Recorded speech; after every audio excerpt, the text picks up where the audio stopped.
J'ai découvert la vente directe en allant à un atelier culinaire une fois il y a 6-7 ans de ça. J'ai trouvé que les produits étaient super, que c'était vraiment très sympa et j'avais pas l'impression que la dame qui présentait, elle travaillait. J'avais l'impression que c'était un passe-temps, que c'était un loisir et que c'était quelque chose qui était quand même super agréable. Donc j'ai commencé à me dire pourquoi pas faire la vente directe. Je cumulais les 2 emplois, j'avais un CDI en tant qu'assistante dentaire depuis 16 ans. Et en fait je me suis projetée sans mon travail d'assistante dentaire, juste en tant que VDI. On arrive à gagner la même chose que mon travail d'avant, en travaillant 3 fois moins. D'accord. Non, c'est pas à toi de gérer ça. Alors pour le règlement du robot, ce que tu peux lui dire, c'est qu'en fait tu lui fais remplir le papier, tu lui fais remplir le bon de commande direct. Le management, c'est un état d'esprit. Mais on l'a pas forcément dès le départ. Et aujourd'hui, je suis à la tête d'une équipe de 13 personnes. 11 recrues directes, 2 indirectes, et qui pour la plupart, commencent à se poser la question du recrutement. Mon objectif, c'est de créer des managers comme moi. Donc moi, je suis manager senior parce que j'ai plus de 4 recrues.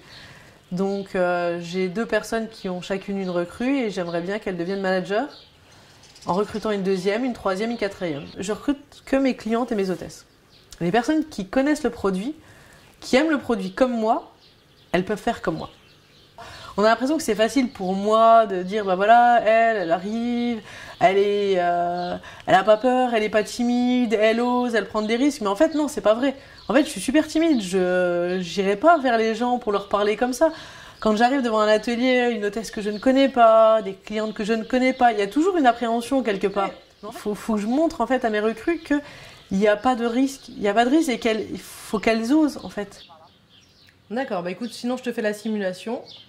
C'est avec l'extension de garantie qu'elle veut. On partage des choses. Les gens me téléphonent pour faire des ateliers, pour m'acheter un produit parce qu'ils ont vu que c'était super, que je l'ai utilisé. J'ai aussi créé un réseau interne, un groupe sur Facebook, mais fermé, juste avec mes recrues. Alors ce qui est bien aussi, c'est que par exemple, si un jour je suis au cinéma avec mes enfants et je ne peux pas répondre à une de mes recrues, et au final, elle pose la question sur ce réseau, et j'ai les 12 autres qui sont là pour lui répondre aussi. Donc c'est un partage aussi. Vous avez quoi comme temps pour vous ? Le week-end, pour les enfants, pour la maison, pour tout ? Non, ça c'est pas moderne, c'est dans l'ancien temps. On se levait le matin, on se couchait le soir, c'est boulot, métro, dodo, hein, c'est ça. Hein. Moi aujourd'hui, c'est plus ça. Moi aujourd'hui, c'est... en fait, je travaille quand je veux. Je dis, c'est la belle vie. Et ça, c'est top. Ouais.